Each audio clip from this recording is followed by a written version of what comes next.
Welcome back, everyone, to the final. Again, I made it to the home stretch. Might have been late on a couple, but I made it to the home stretch. The final Who of the Win of the week of Who Wins, and this one got extended because just for reasons. Um, so, um, so for the week of Who Wins, or for this week, it's actually the beginning of December. So for the beginning of December, we have the first of the Sternritter fights this week. And as I've explained before, but I always got to preface it again, the Sternritters are characters from the manga / anime, mostly the manga. They haven't adapted to anime form yet. I hold out hope. Because that arc was actually, even though it was rushed near the end, it was a pretty cool arc. Near the end of the series, who are humans with spiritual abilities. Particularly the Sternritters are they are capable of absorbing spiritual energy, reishi, using it to various effects and abilities. But their Sternritters were special in that they themselves were capable, all had abilities. 1 second, I need to go outside. Go outside. Go outside. Peepees and poopies outside. They all had abilities distinguished by a letter of the alphabet. So each one had a corresponding letter, and each one had a corresponding ability to the alphabet. The leader, Yawach or Yawak, was Sternritter A. I'm not going to spoil what that was, but we will get to that. And trust me, what I decided to do, because he was the boss, he's the head honcho in the big bad, pretty much the entire series in the long term. I decided to save him for last, and I got a special one for that. Anyway, though, we have been going backwards. So we started with Z, then we went Y, X, W, and we landed last week with U. Now we're at T. T is Candice Catnipp, or Candice Catnipp. Yeah, that's her name. Sternritter T, the Thunderbolt. She's lightning manipulation, pure and simple. She's capable of using multiple lightning effects, using like lightning swords, as she puts it, lightning bolts, moving at like a lightning bolt, kind of enhancing her own super speed that already exists. So the question I had to think of is like, what's a good electrical user, electrical manipulator, electrokinesis, if you will. Damn, excuse me. I'm dealing with some indigestion. And that I've actually just found out why I've been feeling a little crappy for the last week or so. And basically I'm getting massive heartburn. I have to change my diet up just a little bit. And I'm pretty certain it will fade and go away. So if you see me burping and doing this, I'm doing this because I can't go because that's just rude for all you guys. Doing this, I'm at least trying to be a little polite and have some manners. But no, as you see, I thought Static. He's a unique character. He's cool. He's electrical using, and I loved Static Show. I love that show. That was a cool show. You guys remember that show? And ended honestly on a decent note. I thought it was one of those shows that was original. I think they made a comic off the show. It was one of those guys like X-23 got comics based off her introduction on X-Men Evolution. That is awesome. I love it when shows can actually do something unique. Harley Quinn didn't exist in the comics until Batman the Animated Series, and now look. So, yeah, but no, Static. Now, again, Katniss is pretty self-explanatory. She's got electrical abilities, things along those lines. She's durable enough to survive having her arm cut off, and no big deal to her whatsoever. 1 second. You good now, Pop-Up? And there's that Pop-Up. And she's coming and saying, you're talking again to the computer. You need to be paying attention to me. There's nothing there for you. Okay. Okay. As long as they can see my beautiful face, but your beautiful face is good too. Hi, everyone. Maybe that wasn't smart. Yes. You are. Hi. Do you see yourself? Anyway, you good girl.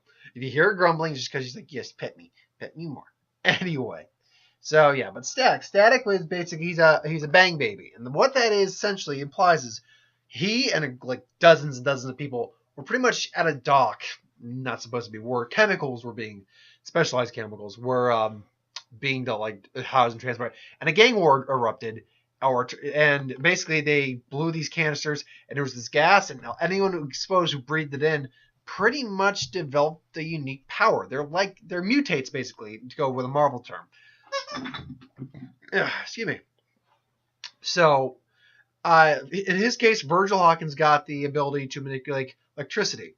Now, he's called Static Shock. I don't believe it's ever truly specified that he can control static electricity. He's got static cling, but I don't know if he controls static electricity. I think it's just electricity. It's purple. That's the thing. Like all the like Bang Babies and stuff like that, they all have some sort of purple to them almost, except for Richie Gear, who was just super smart. She got her shoe. She got her favorite shoe. She's gonna tear that favorite shoe up. So yeah, most of them though incorporate purple into their outfits or had purple going on. Like oh god, what was his name? I don't know. The guy was a pyrokinesis basically. The guy who created flames.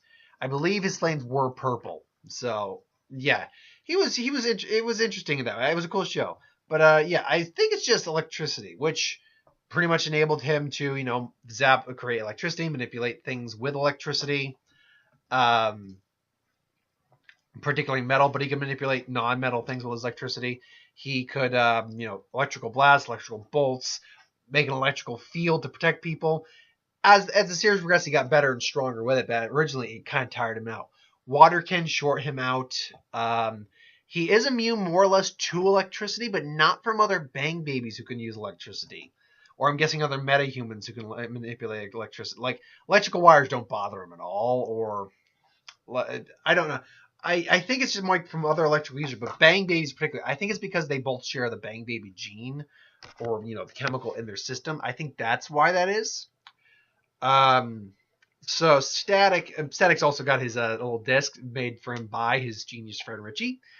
And he flies around on that. He actually does have, in the comics anyway, an axe that can flip over, and he's got an axe, and he fights with that. And he's got a staff that, flips over electrical for hand-to-hand combat. He apparently is proficient enough to go in hand-to-hand combat if he has to.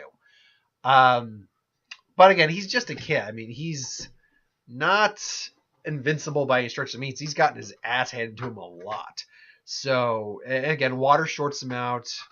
Sunspots also mess him up a bit. Like his powers kind of go wonky when sunspots show up. So it's quite interesting in that regard. So how does this fight break down? This fight's interesting.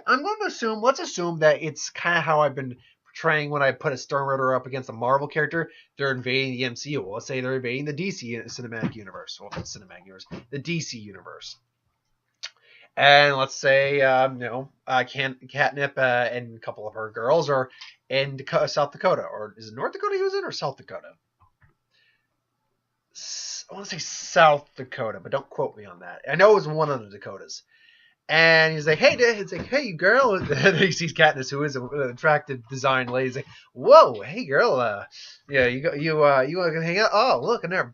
He's like, buzz off. Then she just fires a lightning bolt. He's like, whoa. It's like, oh, it's like, and then he zaps her, and she's like, what? And then she throws her back with some light. He's like, think you're the only shocker in town? I was like, and then he's like, it's like, funny guy. So now they do start duking it out, and they have a thing called Volstagg. Now, Volstagg is basically they kind of get a halo and angel wings. It all looks different depending on individuals.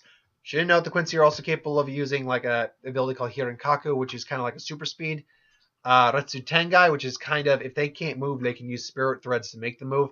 And they are trademark abilities firing reishi or spirit arrows. So they have that in their arsenal as well.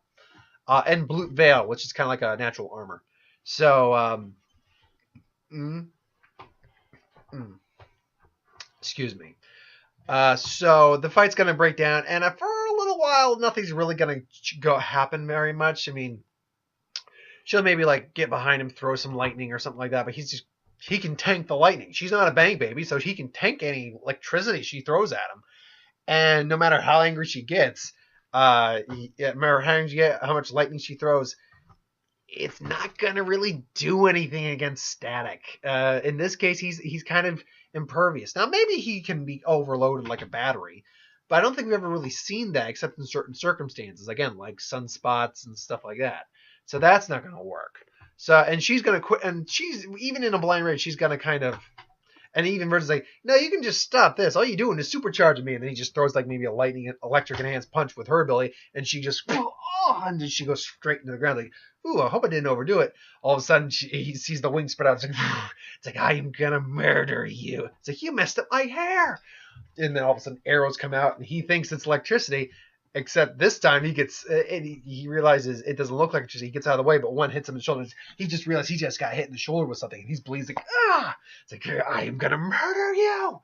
And now she's throwing arrows and things like that. And she starts punching him. And he's realizing, like, oh, crap. No, she can use more than just electricity. So now I got to start playing this cool a bit. And now he's starting to throw, like, taser blasts and stuff like that. But because she's got electrical manipulation also, she can counteract some of his stuff. So now it's a matter of who's going to be able to survive who here. Stack luckily gets his axe out and he can fight kind of hand to hand. He can absorb any electricity, so that's not going to be a problem. Gets his staff out, so now he's kind of maybe dual wielding the best he can. Ding, ding, ding. Throws the axe up. Actually, I could see him doing this. Throwing the axe, she dodges, and then he just uses electricity. Just boom, hits her right in the back of the head. I could actually see that happening. Because Virgil's actually really smart. He's got a very scientific-esque mind, so he'd know how magnetism works. He knows how that shit works. So you can see him throwing both his weapons, like, that's the best you got. Now I'm going to kill you. Then, boom, and then just boom, and then just knocks her out. Or possibly takes her head off if you're using the axe. Because it's static, and he's not very much, as far as I know, he's not, at least in the show he wasn't.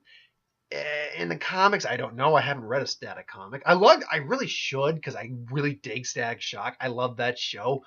I actually should maybe see if I can pick that up on DVD or something. Or if I ever get Netflix, if they got it on Netflix. I missed that show now that I'm bringing that up. I really enjoyed Static Shock. I mean, I'm sure I could probably watch episodes for free on certain whatever streaming services online, but whatever. So because of that, because Katniss is kind of a hothead, I see. If it wasn't for the fact she's a hothead, I would lean the majority more in her favor because she's part of an army and therefore has training and tactical experience and a more versatile arsenal than Virgil does. Because Virgil has all electricity, but if she's an electrical user as well, she's probably got a high resistance, if not immunity, just like he does. So they're kind of just going to cancel each other out in that regard. Now, again, if she had a bit better control of her temper, I would say I would give it to her. But the problem is she's a bit of a hothead. And Virgil's not, usually. Especially when you get into later series, he's not a hothead anymore. He's a pretty cool, collected guy. And only occasionally might lose his temper, but only when something serious is going on. Or like serious for him, like family is at stake or something like that.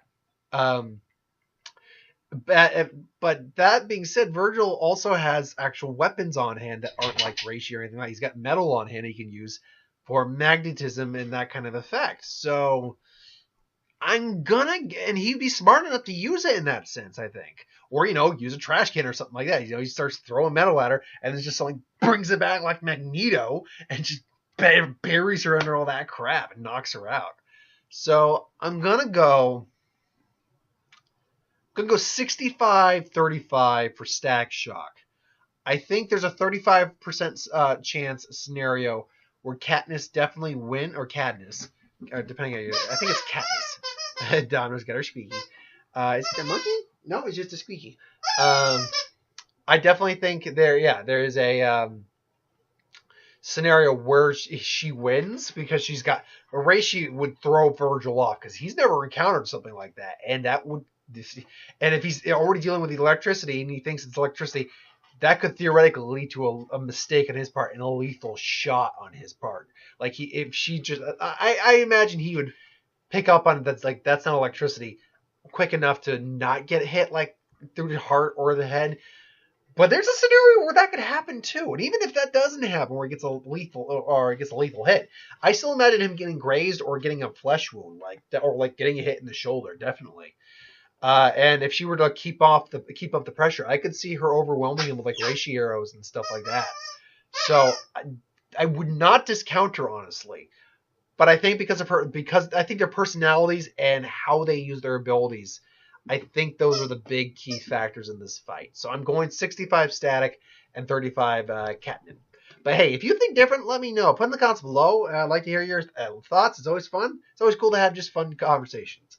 If you have any ideas for who will win, Star Wars, Super, Magic, what if, anything I do on the channel, put that in the comments below. Let me know. We'll get to it at some point. If you have ideas or if you'd like us to review something, put that in the comments below as well. We'll get to it at some point. Now, this week is probably going to be